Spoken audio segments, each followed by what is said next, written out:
Baik, assalamualaikum warahmatullahi wabarakatuh. Yang saya hormati Bapak Fadli Rahman Darso, SPD MPD, dosen mitra mata kuliah distrik.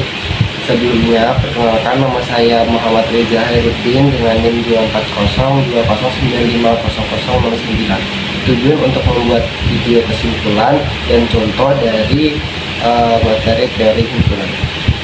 Himpunan merupakan kumpulan objek atau elemen yang memiliki karakteristik yang sama dan didefinisikan dengan jelas. Setiap elemen dalam himpunan disebut anggota himpunan. Contoh, himpunan dari Kota Sulawesi Selatan. Nah, himpunan dari Kota Sulawesi Selatan ini diibaratkan D. Nah, anggota dari himpunan dari Kota Sulawesi Selatan itu seperti Makassar, Parepare, Palopo. Selanjutnya ada penyajian anggota himpunan. Penyajian anggota himpunan ini terbagi menjadi 4 bagian, yaitu enumerasi, penggunaan notasi pada himpunan, penggunaan notasi deskripsi, dan diagram Venn. Baik, yang pertama saya akan menjelaskan enumerasi. Enumerasi adalah cara menyatakan himpunan dengan menuliskan semua anggota secara rinci dalam kurung kurawang. Contohnya, tentukan himpunan dari huruf Indonesia. Nah, himpunan huruf Indonesia itu kan INDONESIA. D, himpunan D, INDOESA. Yang kedua, penggunaan notasi pada himpunan penyajian. Ini menggunakan simbol seperti huruf E yang artinya anggota dari himpunan, dan huruf E garis tengah yang artinya penggunaan anggota bukan anggota dari himpunan. Lambang tersebut digunakan untuk menunjukkan hubungan suatu elemen dengan himpunan tertentu. Contohnya, tentukan himpunan bilangan ganjil dari 1 sampai 10 elemen H 1, 2, 3, 4, 1, 3, 5, 7, 9. Nah, 1 itu adalah anggota dari H, 2 itu bukan anggota dari H karena 2 tidak terdapat pada bilangan ganjil. Yang ketiga, ada penyajian ini menyatakan himpunan dengan himpunan dengan menjelaskan aturan atau sifat tertentu yang dimiliki oleh anggota himpunan tersebut. Contoh, sekumpulan siswa yang suka belajar matematika dituliskan seperti ini. Nah, itu dibaca itu himpunan E adalah himpunan yang berisi semua X, di mana X adalah siswa yang menyukai pelajaran matematika. Artinya himpunan E berisi nama siswa yang suka matematika. Selanjutnya ada diagram Venn. Diagram Venn adalah cara penyajian himpunan dalam bentuk gambar. Nah, gambar ini terdapat lingkaran. Ini mempresentasikan himpunan, sedangkan persegi yang mempresentasikan semesta yang berisi himpunan. Bagian himpunan yang tumpang tindih disebut sebagai barisan. Selanjutnya ada hubungan antar himpunan. Hubungan ini terbagi menjadi 2. Yang pertama itu ada himpunan bagian dan himpunan kosong.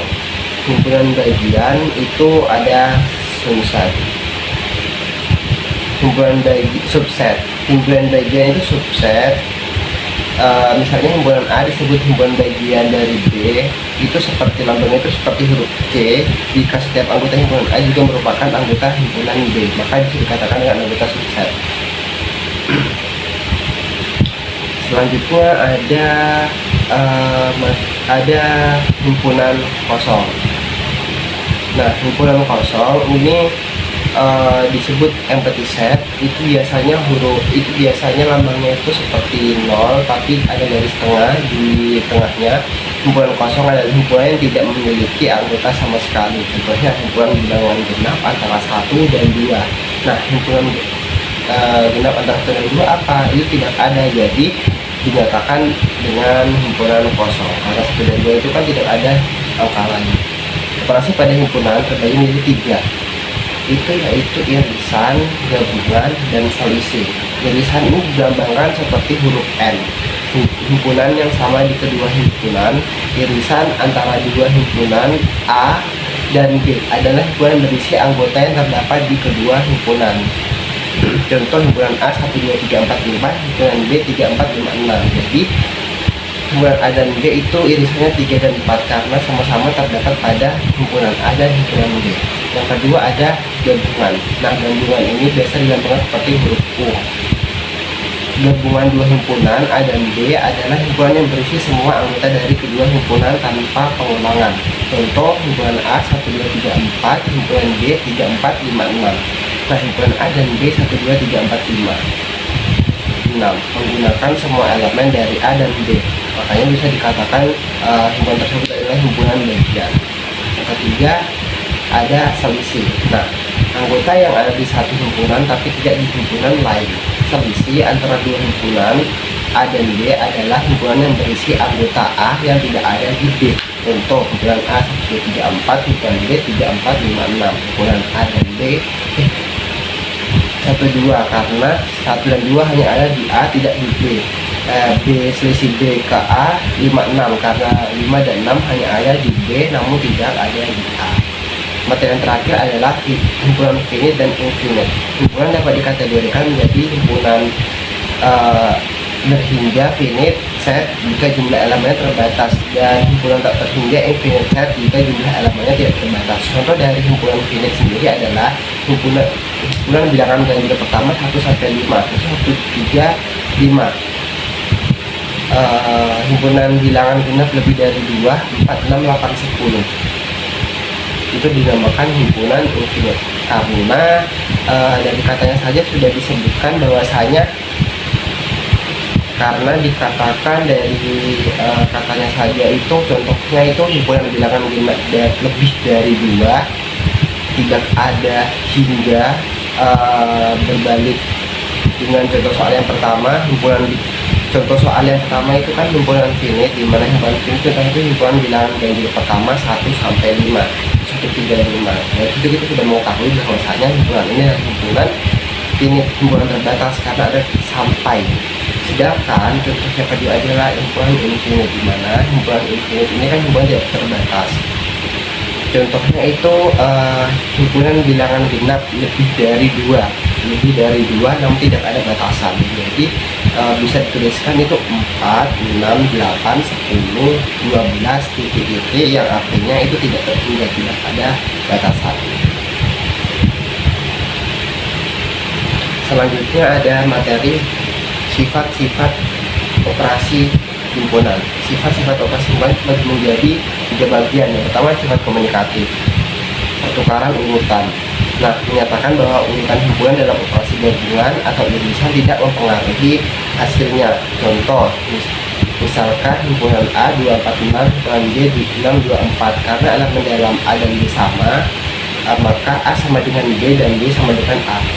Artinya ditukar. Sifat asosiatif. Asosiatif sendiri adalah pengelompokan.